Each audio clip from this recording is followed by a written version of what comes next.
parte do verso, Paulo diz assim, ó, não saia da vossa boca nenhuma palavra torpe. Um detalhe importante aqui é que a palavra traduzida do grego como torpe é sapros, que quer dizer literalmente podre. Quer dizer o quê? Podre, mais uma vez, podre. É isso que essa palavra aqui no original quer dizer, podre. Levante a sua mão se você já conversou com alguém com hálito podre. Levante a sua mão. Basicamente todo mundo. Como é a sensação? Eu escutei alguém aqui da segunda fila, acho que disse, terrível. Eu tinha um colega de trabalho com quem eu conversava sempre sentado do outro lado da mesa, gente.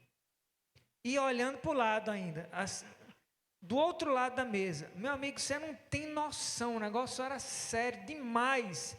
E hoje eu me culpo porque eu nunca tive coragem de nem mesmo oferecer uma bala house para ver se essa pessoa se tocava do problema. O house preto, inclusive, que é aquele mais forte. Você conhece o house preto? Você também já teve um amigo assim? Quem já teve um amigo assim? Levanta a mão aí. E agora não me responda não, mas você falava para ele do problema? Você teve a coragem que eu não tive de dar pelo menos uma bala para ver se ele se tocava? Hoje eu penso que é amigo tem coragem de dizer quando o amigo está com bafo de privada de banheiro de posto de gasolina. Eu acho que amigo de verdade é um amigo que diz. Quem concorda? Levanta a mão. É isso que o apóstolo Paulo está falando aqui para todos os amigos, irmãos da igreja dele de Efésio e da nossa amada família Batista Candelária também. Ele está dizendo assim, ó, meus irmãos, cuidado com a boca podre. É isso que ele está dizendo. Se a gente pegar a palavra no original, que significa o que mesmo? Podre. Olha aí, vocês lembram ainda. Agora pode ter certeza, pior do que um hálito podre, são palavras empodrecidas, porque palavras podres, assim como alimentos estragados, pode matar. Isso é sério. Repita para a pessoa ao seu lado aí, cuidado com as palavras. Você pensou que eu ia dizer cuidado com o hálito podre. Cuidado com as palavras. Palavras podres, como alimentos podres, podem matar. Tiago, o irmão de Jesus em Tiago 3:8, compara uma língua torpe a um veneno mortífero. Ele diz assim, ó, a língua é um mal incontido, carregado de veneno mortífero, é o que ele diz. Pois é, meu irmão, esse é o poder destruidor de uma língua torpe. Uma só gota de veneno, ou seja, uma só palavra torpe é capaz de matar. Uma só palavra, não precisa uma frase, um discurso. Uma palavra podre, assim como uma gota de veneno, é capaz de matar. Tanto é que eu arrisco dizer que cada um de nós é testemunha do poder destruidor das palavras. Uma palavra dita do jeito errado, na hora errada, com a intenção errada, na hora errada, para a pessoa errada, e que trouxeram tantos estragos dantescos, tantas feridas profundas, tantos traumas difíceis de curar, tanta dor agonizante. Pastor Hernandes Dias conta que um dia uma mulher, que ele estava aconselhando, confessou para ele assim, chorando rios de lágrimas, ela disse, pastor, eu estava vindo falar com o senhor, e quando eu saí de casa, minha vizinha saltou do 10º andar do prédio dela e se esborrachou no asfalto, pastor. Então Hernandes pergunta, e que conexão tem isso com você me procurar para conversar, irmã? E ela responde, porque eu preciso fazer a mesma coisa. Eu tenho que fazer a mesma coisa. Daí Hernandes pergunta, mas por que você está tão desanimada com a vida, minha irmã, querendo dar cabo da sua própria vida? E ela fala, pastor, eu sou um problema. E Hernandes pergunta, mas por que você acha que você é um problema? E ela responde, porque meu pai sempre me disse, desde que eu era criança, que eu era um problema. Ele viveu me falando isso a vida inteira. Hernandes comenta que essa mulher já ia no 3º casamento. Sabe por quê? Porque a palavra que o pai tinha dito e repetido para ela, ainda quando ela era criança, adoeceu a alma dela, meu irmão. A vida dela materializou a palavra torpe, maldita ou podre, se você preferir, que o pai disse para ela. Já pensou? Provérbios 6, do 16 ao 19, diz que tem 6 coisas, alguns de vocês lembram, 6 coisas que Deus mais odeia, e uma que Ele mais abomina entre todas elas. Entre estas 7 coisas, 3 estão diretamente relacionadas com a língua. Quantas? 3 coisas. Vamos lá, para revisar aqui, ó. Se você não lembra do versículo: a língua mentirosa, a testemunha falsa e o que semeia discórdia entre irmãos. Vou repetir: a língua mentirosa, a testemunha falsa e o que semeia discórdia entre irmãos. A discórdia entre irmãos, a maledicência entre irmãos é de todas as coisas que Deus mais abomina. O que é mesmo? A maledicência entre irmãos. Aquela fofoquinha ácida pelas costas. É isso. Paulo tanto sabe disso que no verso 3 do capítulo 4, ele conclama os irmãos a manterem a comunhão uns com os outros no Espírito pelo laço da paz. Meu amado, uma das razões porque Deus abomina a discórdia ou a maledicência entre irmãos é um tanto óbvio, eu vou dizer. Ela pode destruir relacionamentos para sempre e em efeito dominó, assim, ó. Quem já viu uma fila que a gente faz com dominós? Quem já viu? Você derrubou o primeiro, o que é que acontece com todo o resto? Não importa se são 5.000, caem todos, e a maledicência tem esse poder maldito. A menos que você decida interromper esse ciclo vicioso em nome do vínculo da paz, da alegria e da glória de Deus. Porque você pode. Depois que você dá um toque no primeiro dominó, eles vão caindo. O único jeito de você salvar o resto é colocando a mão em algum ponto em que eles vão caindo e parar com a destruição. Se você quer saber como fazer isso, diga: eu quero. Então você vai usar o crivo das 3 peneiras. Alguns de vocês já devem conhecer a estratégia e outros nunca ouviram falar. Mesmo que você já a conheça, vale a pena demais revisá-la. Escuta aí, eu vou falar para você como funciona o crivo das 3 peneiras usando uma ilustração, tá? Um rapaz chamado Olavo é transferido de projeto. Logo no primeiro dia, para fazer média com o novo chefe, Olavo sai com essa. Ele diz assim: chefe, o senhor nem imagina o que me contaram sobre Silva.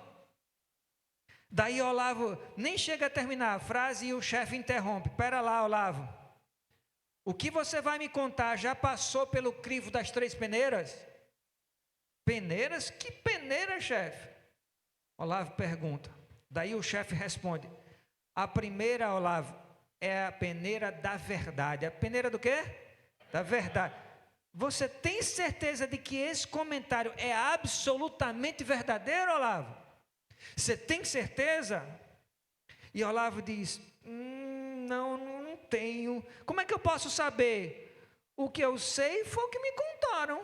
Não sei se é verdade. Daí o chefe diz: então o seu comentário já vazou a primeira peneira. Vamos então para a segunda peneira, que é a peneira da bondade. A peneira da bondade. A primeira é qual? Verdade. A segunda?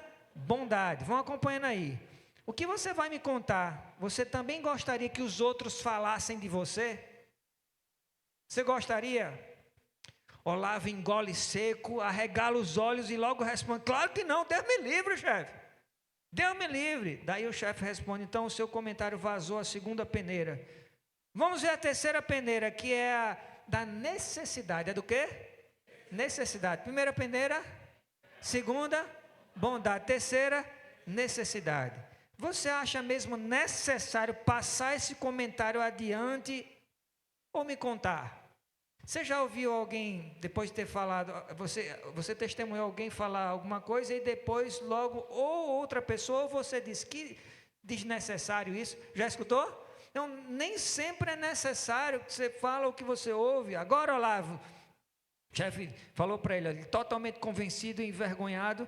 Aliás, o chefe não, Olavo diz: não, chefe, pensando dessa forma, agora eu vi que não sobrou nada do que eu iria contar.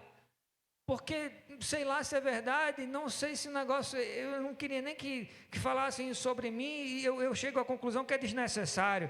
Meu irmão, pare e pense como seria o mundo se cada pessoa se submetesse ao crivo das 3 peneiras, que é verdade, bondade e necessidade. antes de obedecer ao impulso de passar a fofoca adiante, o mundo estaria bem melhor, sim ou não? Muito melhor. Você pode repetir comigo mais uma vez o crivo das 3 peneiras? Vamos lá. Verdade, bondade, necessidade. Diga mais uma vez a pessoa do seu lado para você não esquecer mais nunca. Fala aí, para não esquecer. Quem não vai esquecer mais nunca diz amém. E quem vai tentar se submeter ao crivo dessas 3 peneiras daqui em diante? Levanta a mão se você vai tentar.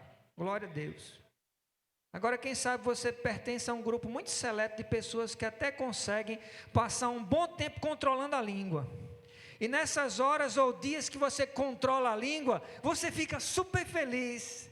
Só que de repente, do nada, você se flagra falando uma grosseria com seu cônjuge, ou repassando uma fofoca, ou contando uma mentira, ou murmurando da vida simplesmente. Daí você pensa alto assim, meu Deus, eu estava indo tão bem, poxa vida, como é que eu fui estragar tudo? Eu não tenho jeito mesmo. Eis o problema, meu irmão. Primeiro, não existe acúmulo de santidade. Repita comigo, não existe acúmulo de santidade. Porque é assim que pessoas são canonizadas na Igreja Católica, com essa impressão de que eu faço uma coisa boa hoje, depois outra amanhã, depois outra depois da manhã, passo um ano tentando fazer coisas boas, até que eu me torno um santo daqueles, prestes a ser canonizado. Mas não existe acúmulo de santidade, não do ponto de vista de Deus. Ou a gente vigia todo dia, ou já era. Segundo, e agora você redobra a sua atenção para ouvir isso, porque talvez a razão porque você ainda se pega tendo tantos problemas com a língua, você está tentando segurar a língua, mas não está cuidando de renovar os seus pensamentos. Porque o que a gente faz com isso aqui é consequência do que a gente coloca aqui. Amém ou não amém? Então, controlar a língua e não renovar os pensamentos não adianta de nada. É preciso consertar o que está aqui dentro. Repita comigo, preciso renovar a mente. Jesus diz em Mateus 12:34 que a boca fala do quê? Está cheio o coração, não dá para consertar a boca sem antes consertar o coração, como o Dan falou. E o coração, aos olhos de Deus, não é aqui, é aqui, na nossa cabeça. Então não adianta, seria como escovar os dentes sem tratar o problema no estômago que está causando mau hálito. Nem todo mau hálito, aliás, na maioria das vezes, o mau hálito não tem que ver com a boca, tem que ver com o estômago, você sabia disso? E está aí quem confirma aqui, cadê o meu nutricionista aqui, confirma, né? O pessoal da área de saúde, todo mundo confirma, não é verdade? Eu tenho que confirmar porque eu sou teólogo, não sou da saúde, mas ainda bem que tem uns irmãos aqui que são da saúde, podem confirmar aí. Então Jesus diz isso, a boca fala que o coração está cheio e a gente tem que consertar o coração. Saudoso Tim Keller, o pastor e pensador presbiteriano mais respeitado do século 21, talvez, dizia que uma língua mentirosa, abrasiva e tola, tudo isso são sinais de uma pessoa que esconde, olha aí, ressentimento, desonestidade e orgulho no coração. Uma dessas coisas ou as 3 combinadas. Mas a ironia é esta, acompanha aí. E aqui Tim Keller fecha a fala dele, ele diz: outros vão ser capazes de ver através das suas palavras mais do seu coração do que você consegue.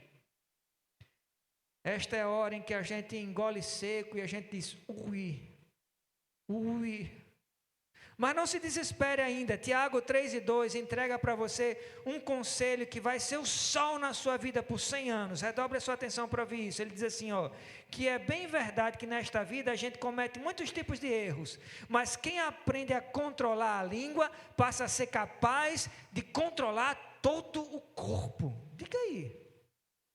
Se você controla a sua língua, consegue controlar o quê? Todo o resto da sua vida. Se você tem problema com disciplina, eu não quero que você levante a mão, só quero que você entenda isso. Tente reorganizar a sua vida na ordem correta. E para fazer isso, você começa com o quê? Com a língua. Se você conseguir controlar a sua língua, o resto do seu corpo fica disciplinado. Será que eu entendi errado? É assim ou não é? É assim. É assim. Está precisando de disciplina na sua vida? Começa com a língua. Quem está comigo diz amém. Então, é capaz de controlar o corpo todo. Porque se você controla a sua língua de verdade, porque você tem uma mente renovada, e uma mente renovada gera um corpo todo controlado. É por isso. Você controla a sua mente, porque você está tentando consertar seus pensamentos, então o resto, pronto. O resto está de ótimas, não é nem de boas. Paulo deixa claro para a gente que o falar corretamente é resultado de pensar corretamente.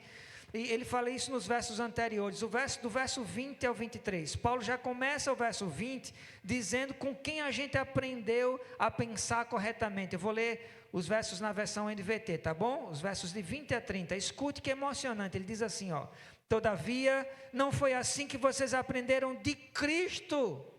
De fato, vocês ouviram falar dele e nele foram ensinados de acordo com a verdade que está em Jesus. Quanto à antiga maneira de viver, vocês foram ensinados a se despir do velho homem que se corrompe por desejos enganosos e serem renovados no modo novo de pensar. Você ouviu isso, meu irmão? É Jesus que é o seu professor. Não é o pastor Nilmar, Jesus é o seu professor, está dizendo aqui. É Ele quem te ensina a pensar, é Ele quem renova a sua mente, é Ele que redime o seu jeito de falar, é Ele que redime a sua intenção também, é Ele quem te ensina a abençoar com a sua boca, e Ele está fazendo isso esta noite, aleluia. Ele está fazendo isso para você que crê, com você que quer.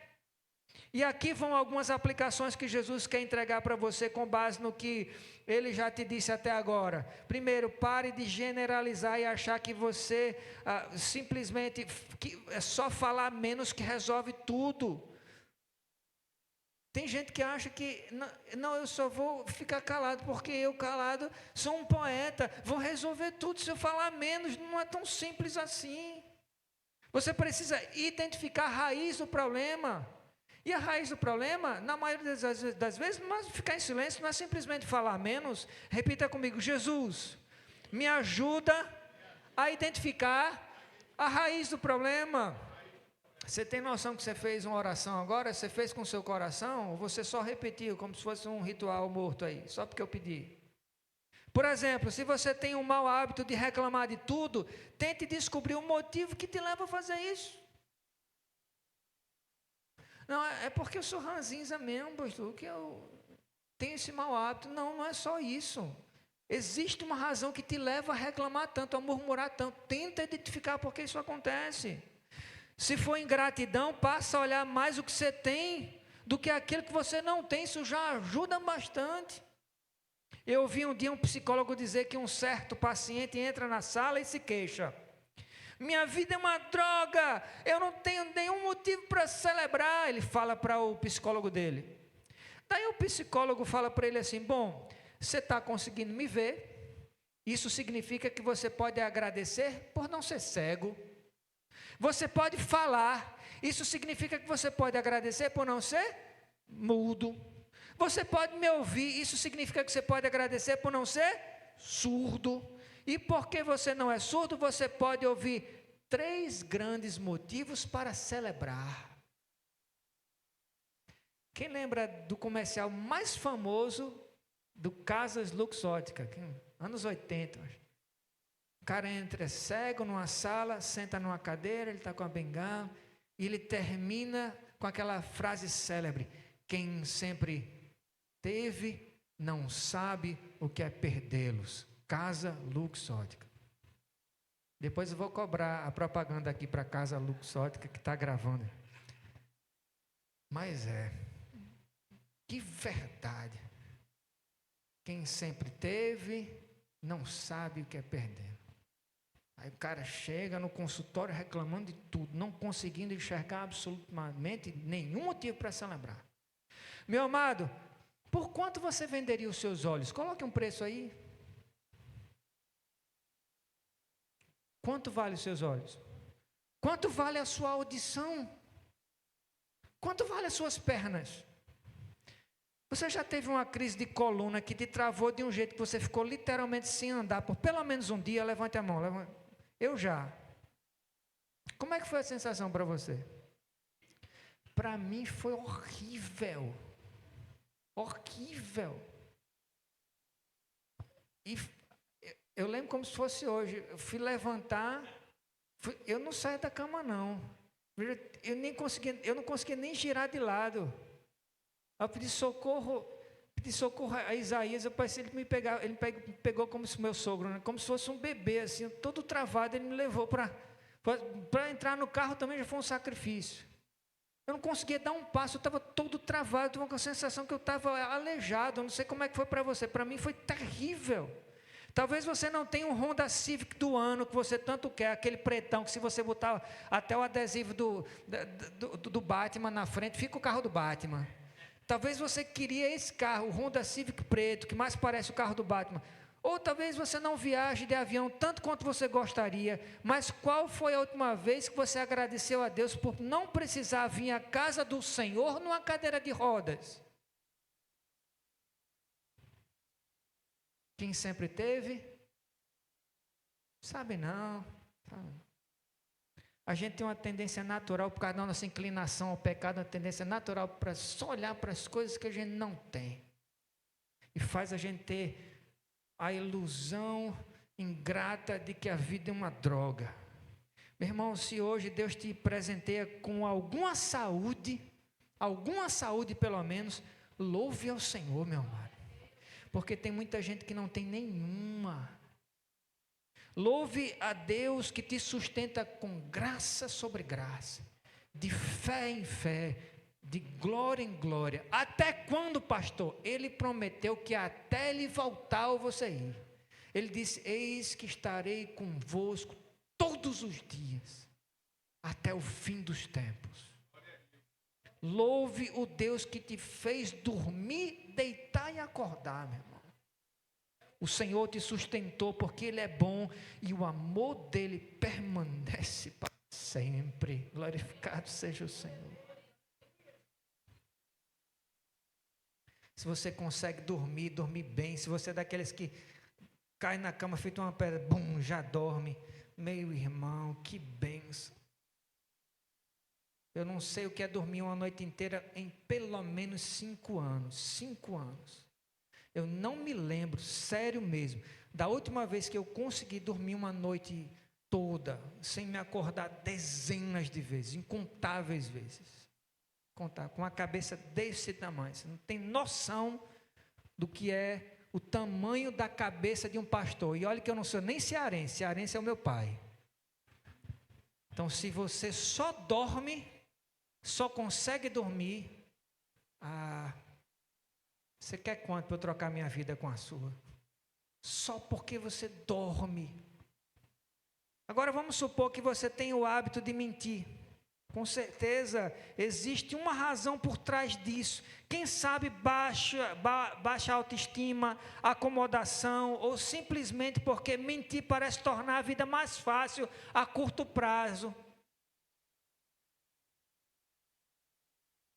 Seja como for, tente descobrir que razão é essa para poder tratar o problema, meu irmão. Se você adora uma fofoca, não perde um Big Brother. Ah, pastor, mas tem Big Brother gospel também.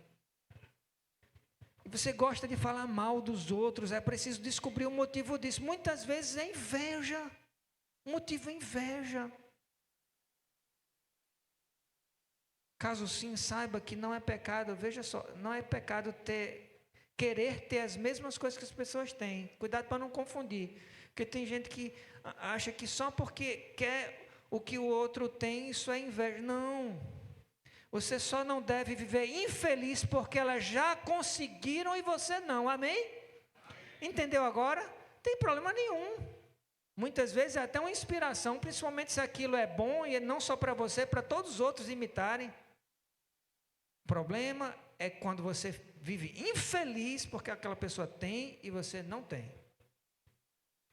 E se no caminho para domar a língua você é daqueles que explode com facilidade por causa de qualquer bobagem ou até sem razão aparente, tente descobrir por que você geralmente age assim. Se for preciso, recorra à ajuda psicológica ou psiquiátrica.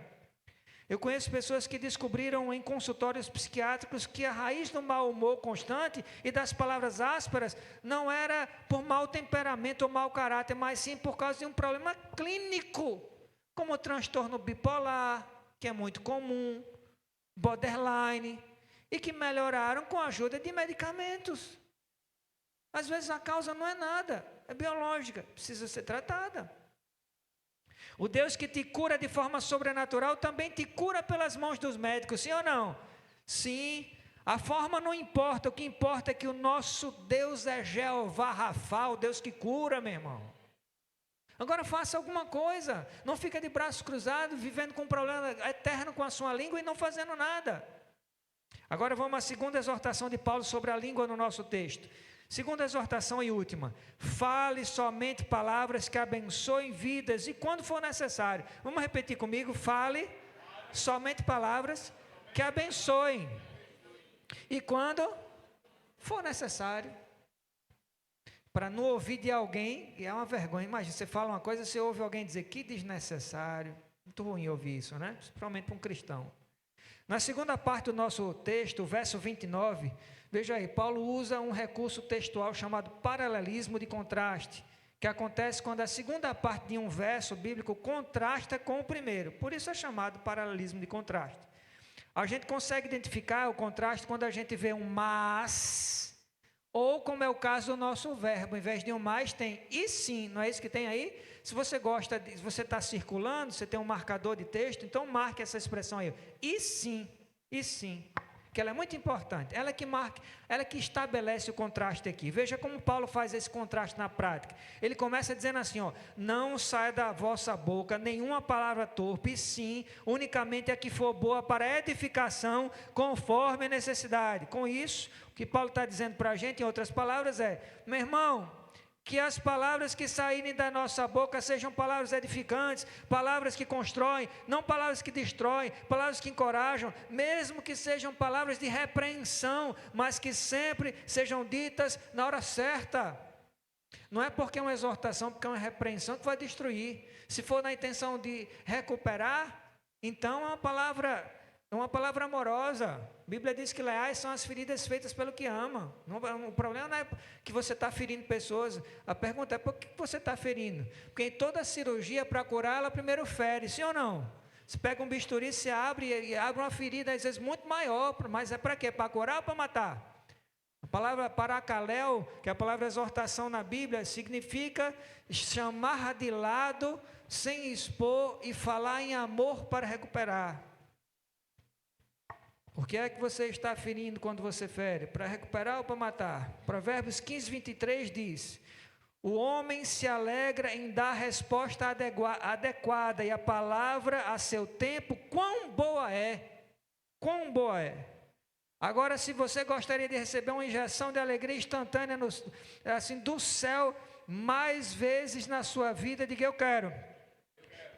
Então vamos lá. Então peça a Deus para que Ele te dê sabedoria para dar respostas adequadas. Respostas adequadas alegram o coração. Quem sabe, se você fizer um autoexame para saber o diagnóstico que anda causando sintoma da tristeza repentina que assalta o seu coração, não seja porque suas palavras não têm sido, como diz Paulo aqui, ó, na segunda parte do verso 29, unicamente as que forem boas para edificação, conforme a necessidade. Mas não precisa ser assim para sempre. Eu quero ser profeta de Deus na sua vida nesta noite. Eu quero dizer para você que Deus vai usar a sua boca como uma fonte de bênção, meu irmão. Ele vai usar a sua boca para trazer esperança aos aflitos, eu creio. Ele vai usar a sua boca para levantar os caídos. Ele vai usar a sua boca para curar as feridas. E Ele vai usar a sua boca para atrair pessoas para o céu, eu creio. Ele vai usar a sua boca como uma fonte de águas vivas. Provérbios 10 e 11 diz que a boca do justo é manancial de vida. Provérbios 18 e 4 diz que águas profundas são as palavras da boca do homem e que ribeiro transbordante é a fonte de sabedoria. Meu irmão, onde existe uma fonte, existe vida, existe esperança. A sua língua pode ser uma fonte de bênção. Você pode ser um pacificador, você pode ser um encorajador, você pode ser um intercessor. Imagina que alegria uma pessoa chegar para você, você está para baixo, e ela chegar com uma palavra de Deus para te dar. Eu não canso de repetir isso, vocês já me ouviram falar isso mais de uma vez aqui no púlpito. E eu não sei você, mas uma das coisas que mais me deixa feliz nessa vida é alguém dizer: eu tenho uma palavra de Deus para você. Um encorajamento, ou uma profecia, uma palavra de discernimento, uma palavra vinda de Deus. Não precisa nem dizer eu tenho uma palavra de Deus para você, porque quando a palavra é boa mesmo, quando é edificante, a gente sabe que veio de Deus, não é? Meu aniversário está chegando, próxima semana, quer me dar o melhor presente, chegue para mim e me dê uma palavra de Deus. De todo o coração, eu prefiro isso do que uma nota de 200. Se você me der uma palavra de Deus, às vezes é o sol na minha vida por 20 anos, 30 anos. Tem palavras tão abençoadoras que eu lembro do dia, da hora, lembro da pessoa. Você lembra assim também? Tem palavras assim que são incríveis, que a gente carrega para o resto da vida. Lá no meu perfil do Instagram, tem uma abazinha que eu nomeei como agradecimentos. Algumas coisas as pessoas escreveram, e eu registrei ali, para nos dias que eu estou mal, eu somente fico revisando aquilo. Que palavras, essas palavras, quando são fonte de vida, elas têm um poder de reanimar a gente, trazer esperança, trazer paz, trazer tanta coisa boa.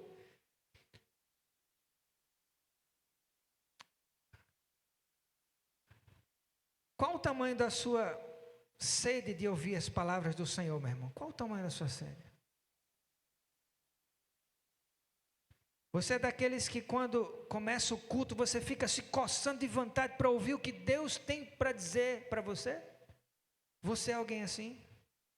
Redobre sua atenção para escutar isso agora. Em Amós 8:11, Deus diz assim: eis que vem dias, isso é uma profecia. Eis que vem dias em que enviarei sobre a terra não sede de água, não fome de pão, mas de ouvir as palavras do Senhor. Se você chegou aqui na casa do Senhor com sede de beber da palavra dele, parte dessa profecia se cumpre na sua vida.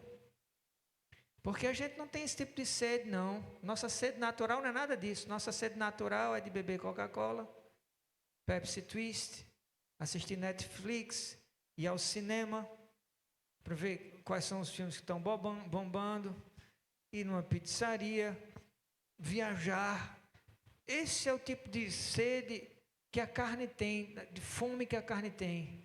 Pode ter certeza, quando você tem sede de ler a palavra, sede de orar, sede de vir à casa de Deus, sede de evangelizar, essa sede só pode vir do Senhor. Então, bem-aventurado é você que está aí sentado no banco e veio com sede de ouvir a palavra. É o Senhor já agindo na sua vida. Eita, pastor, o que é que eu faço? Eu não estou com essa sede. Primeiro, você não mente, não tenta se enganar, não. Você admite. Puxa, estou com fastio espiritual, não estou com sede da palavra. E você diz isso para Deus. Aí você ora. Feito um conselho que eu dei para uma moça um outro dia: pastor, estou com medo porque eu estou como se não tivesse vontade de nada que tem que ver com Deus, nada que tem que ver com Deus, eu estou com vontade. Eu quase aplaudi ela de pé, disse: puxa, tem tanta gente que eu conheço que não tem sua honestidade, fica pagando de santo, pagando que as coisas estão maravilhosas, quando a pessoa não consegue nem identificar a própria hipocrisia. Mas você está sendo honesta.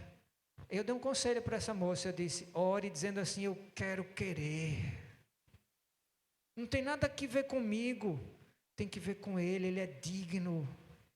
Ele é digno que eu queira honrá-lo, que eu queira desejá-lo, que eu queira me alegrar nele, sentir toda a realização e felicidade da minha vida nele. E neste momento eu não sinto. Me perdoa, Jesus, mas eu quero querer. Se é o estado da sua alma nessa noite, meu irmão, não continue assim não. Ore, Deus, eu quero ter uma sede incrível pelo Senhor, porque o Senhor merece. O Senhor merece a minha sede. Certa vez, Jesus conversando com a samaritana sentado no poço, você lembra da história, talvez? O poço de Jacó. Enquanto ela estava tirando água do poço, ele olha nos olhos dela e diz assim, você lembra disso? Quem beber desta água comum, vai voltar a ter sede. Ele não fala isso? Muitas e muitas vezes. Quantas garrafas dessas eu já bebi na minha vida? Não sei, você faz alguma ideia? A gente volta a ter sede de novo. Não importa a marca, essa aqui é Cristal. Eita, já citei 2 marcas aí, né? Que eu acho que o pessoal vai. Mas eu vou ter sede de novo. Jesus continua dizendo assim, mas aquele que beber a água que eu lhe der, nunca mais terá sede. Pelo contrário, a água que eu lhe der será nele uma fonte a jorrar para a vida eterna. No final da conversa, depois de ouvir Jesus por alguns minutos, não foram não sei quantas horas, foram alguns minutos, poucos minutos, a mulher percebe que a sede dela não era de água comum, mas da palavra de Deus, meu irmão. Tanto que de repente ela sai correndo para a cidade e vai falando esbaforida para os primeiros homens que ela encontra. Ela diz assim, gente do céu, vocês têm que vir depressa, vocês têm que vir, venham conhecer o homem que me disse tudo sobre a minha vida, ele sabe tudo sobre mim. Como é que pode ser isso? Ele sabe tudo sobre mim. Será que ele é o Messias? Será que ele é o Messias? Será que ele é o Messias? Um detalhe curioso é que ela foi para o poço com um cântaro. Lembra disso? Que ela foi com um cântaro, morrendo de sede, e voltou para a cidade sem o cântaro. Ela tinha esquecido no poço. Não faz sentido. O que deu nela? Como pode? Talvez alguém perguntaria, como é que ela vai para o poço, leva um cântaro, deixa o cântaro lá? O cântaro é a razão para ela ter ido ao poço. Acontece que a essa altura a sede dessa mulher era outra. Sede da verdade, sede de revelação, sede de libertação, sede de sentido de vida, sede de um amor sincero, sede de um Salvador. Você tem sede de quê, meu irmão? Esta era a necessidade dessa mulher, e as palavras de Jesus abençoaram essa mulher conforme a maior necessidade dela. Ter a sua maior necessidade atendida pode ser a sua bênção ou a sua maldição. Depende de qual seja a sua maior necessidade. É por isso que eu quero perguntar mais uma vez, você tem uma sede incontrolável do quê? Meu amado, essa mulher vinha de um casamento falido atrás do outro, 4 casamentos arruinados, e o homem com quem ela vivia agora nem era o marido dela, era um tipo de rolo, é o que a gente chama de rolo hoje em dia. Talvez nem ela mesma sabia dizer que tipo de relacionamento ela tinha com esse homem atual. Se Jesus pergunta assim, e aí? Ela ia dizer, não sei, eu acho que é um ficante, nem sei. E a samaritana é só um exemplo entre milhares de pessoas confusas em seus relacionamentos, vivendo uma vida em busca de um propósito, em busca de identidade, caminhando numa terra seca e árida, sentindo uma sede estranha, que eles não conseguem saciar com nada.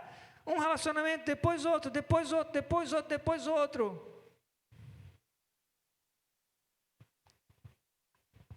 E depois troca de identidade.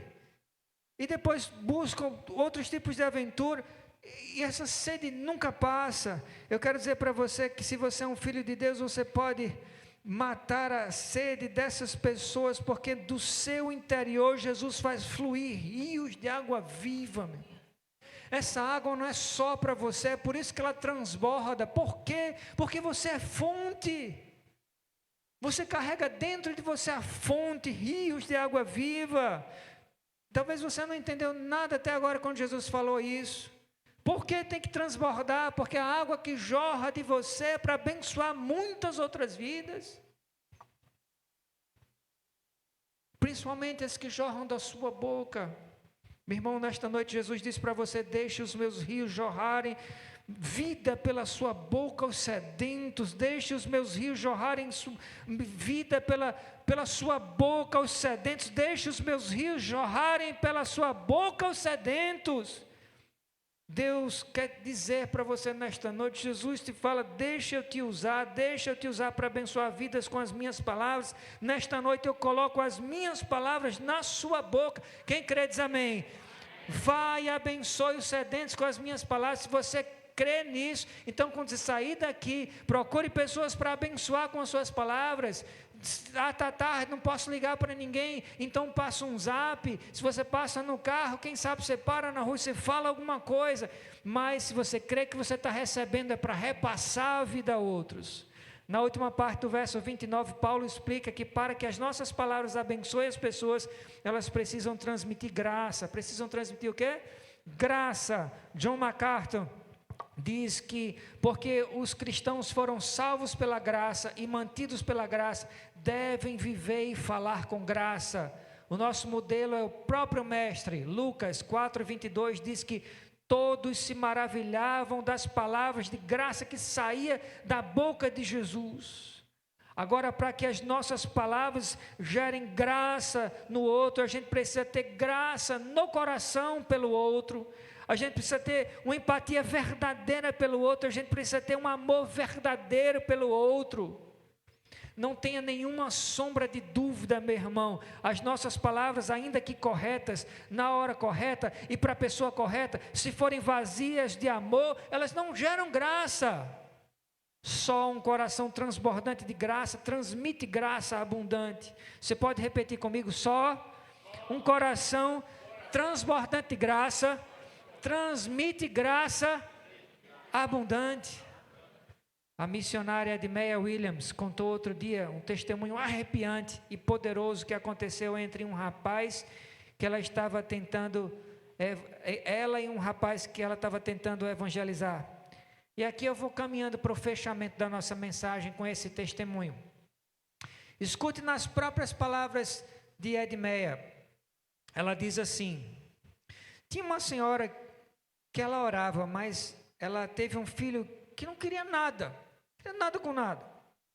Ele teve AIDS e chegou a um ponto em que ele não pode mais nem ficar no hospital.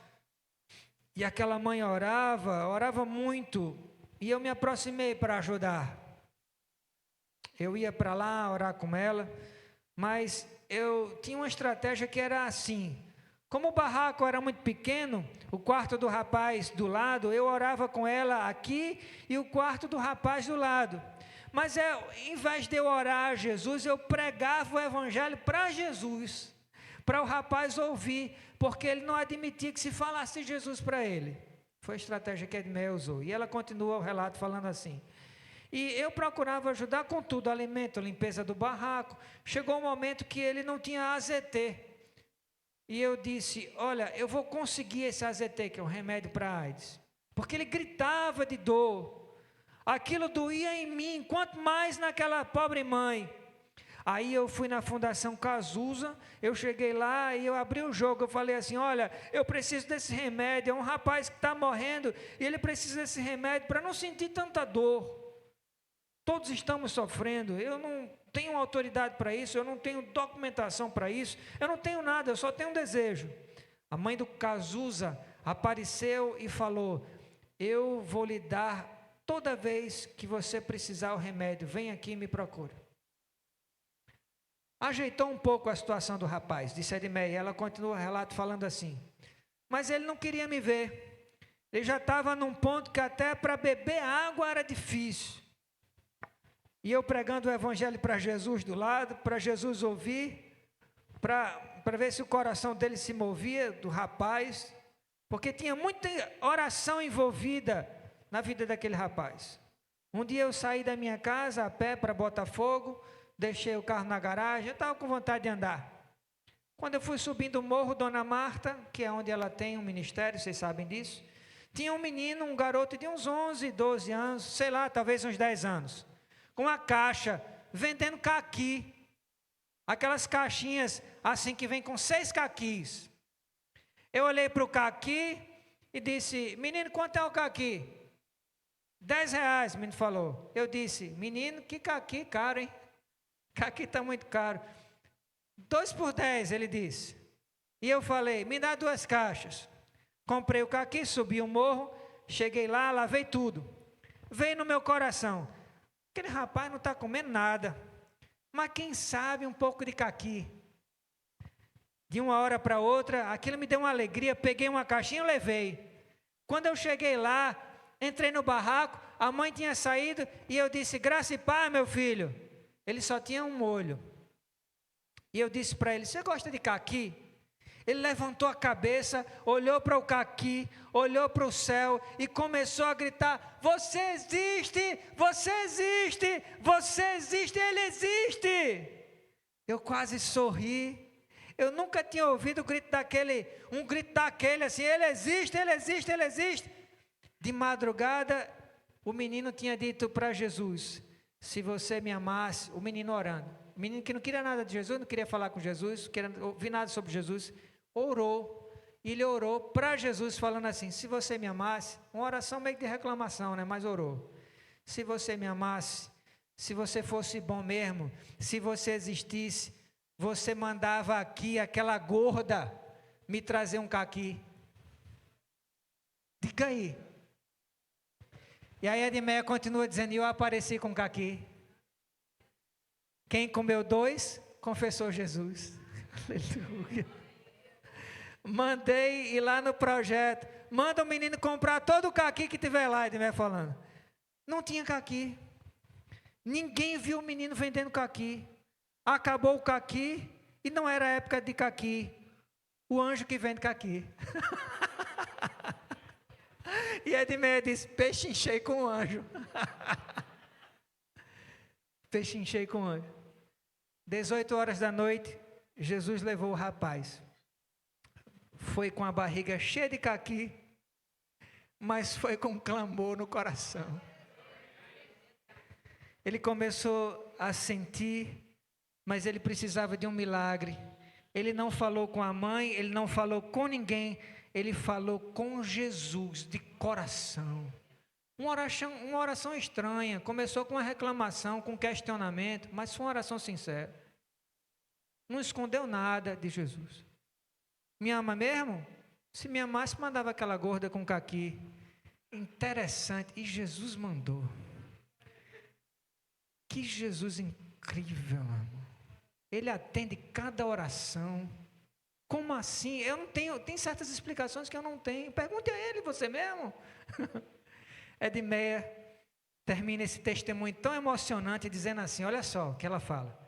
Eu quero dizer para você, meu amado, e aqui eu pego emprestado as palavras de Edmeia e jogo para a nossa congregação. Eu quero dizer para você, meu amado, que Deus dá a semente ao que semeia. Se eu não semeio, para que Ele vai me dar a semente? Nesta noite, meu irmão, Deus está entregando sementes aos que semeiam. E os semeadores plantarão palavras de bênção e de graça que serão regadas pelo Senhor e florescerão por toda a eternidade. Quem crê diz amém. Então receba essa semente do céu, porque olha, vai ter gente aqui que nunca mais pelo resto da vida vai falar do mesmo jeito, vai falar diferente. É Deus tocando na sua boca hoje mesmo. Ele fez com Isaías, lembra? Uma brasa saída do altar tocou a boca do profeta Isaías. Ele disse, eu sou um homem de lábios impuros e eu moro num lugar com pessoas de lábios impuros. Não importa o quão impura seja a sua boca, ele tem o poder de, com o dedo dele, ou mandando um anjo tocar na sua boca, e com a brasa que sai do altar, se ele toca na sua boca, nunca mais suas palavras são as mesmas. Vai ter gente aqui que vai contar testemunho das palavras que vão ser diferentes. Vidas edificadas, vidas transformadas, pessoas ao seu redor, seus familiares, colegas de trabalho, vão testemunhar da sua boca renovada para o poder e a glória de Deus e a transformação de vidas. Quem crê diz amém?